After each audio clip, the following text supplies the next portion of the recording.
এই এবার রান্না বান্নায় চলে এলাম। আজকে এই যে ভাত করছি, ভাতের মধ্যে দিয়েছি না পটল। অনেক দিন খাইনি পটল ভাতে। এটা শুধু একটু নুন, তেল, কাঁচা লঙ্কা দিয়ে মেখে নেব। আর করব বাটা মাছের ঝাল, শিম দিয়ে, বড়ি দিয়ে, টমেটো দিয়ে ঝাল করব। এই যে মটর ডালের বড়াগুলো, বড়া ঠিক নাই, বড়ি বাজার থেকে কিনে এসেছি, এগুলো একটুখানি ভেজে না সেদ্ধ করে রাখলাম। নাহলে এখানে তো আর কোনো সবজি নেই সিদ্ধ হওয়ার জন্য, ওইগুলো সিদ্ধ করে রেখেছি। আর এই যে বাটবো সর্ষে পোস্ত, সেই সাদা সর্ষে, কালো সর্ষে আর একটু পোস্ত, নুন হলুদ দিয়ে ভিজিয়ে রেখেছি। এটা এবার ছেঁকে নিয়ে বাটি, আগে মাছগুলোকে ভেজে নিই। আর এই মেশানো তরকারি একটু ছিল, এটাই গরম করে নিলাম। আর ধনে পাতা নিয়ে এসেছি, ধনে পাতাগুলোকে ভালো করে বেছে এই বক্সে ঢাকা দিয়ে রাখবো, থাকবে অনেক দিন। মাছগুলো না গোটা গোটাই রেখেছি, এখানে কাটলে পরে আরও ছোটো ছোটো হয়ে যেত, কেমন দেখতে লাগতো একটা, ওই জন্য বললাম যে গোটা গোটাই থাক। আজকে এইটাতে রান্না করব, এটাতে মাছগুলো ভালো করে মানে পুরো মাছটা হবে ভাজা। তো এটা তেল দিয়ে দিয়েছি, সরষের তেল, গরম হোক তেলটা। এই মাছগুলো এবার একে একে ভাজি।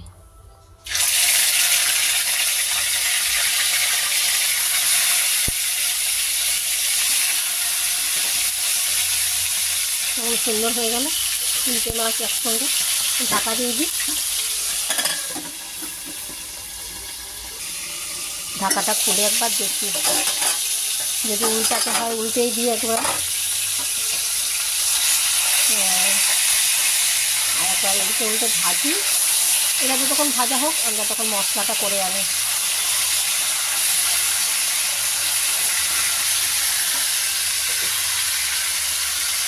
একবার ঢাকা দিয়ে দিই।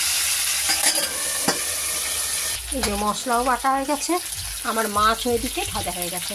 মাছগুলোকে এবার তুলে নিই।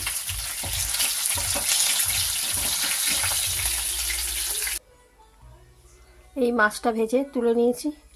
এবার এর তেলে দেবো কালো জিরে, আর কটা কাঁচা লঙ্কা ছিঁড়ে রেখেছি, এটা দিয়ে দেবো। আর টমেটোগুলো 3টা দেবো একটু পরে, 3টা অত বেশি ভাজবো না। টমেটোটা নরম হয়ে গেছে, এবার আমি এর মধ্যে শিমগুলো দেবো। 3টা দিয়ে একটুখানি নুন হলুদ দেবো। এই দিলাম পরিমাণ মতন নুন আর একটু হলুদ।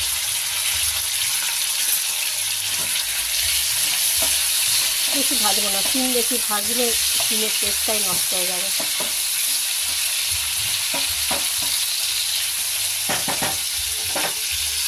এবার আমি এই বেটে রাখা মশলাটা এতে দিয়ে দিচ্ছি।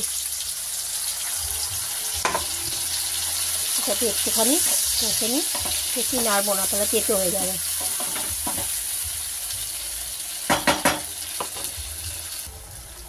এবার এই ভেজে রেখেছিলাম বড়িটা, এটা জল শুদ্ধই এতে দিয়ে দেবো।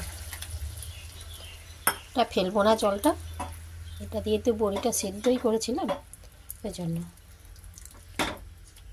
চলো এটা ফুটুক, তারপর মাছগুলো দেবো। এবার দেবো হলুদ,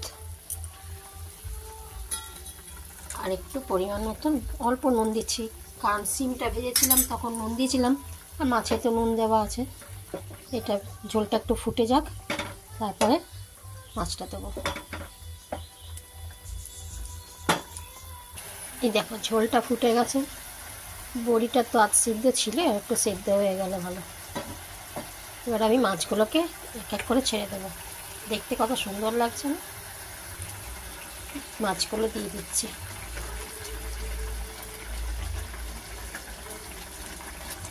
একটু ফুটে যাক, তারপরে ধনে পাতা দেবো, নামিয়ে নেব।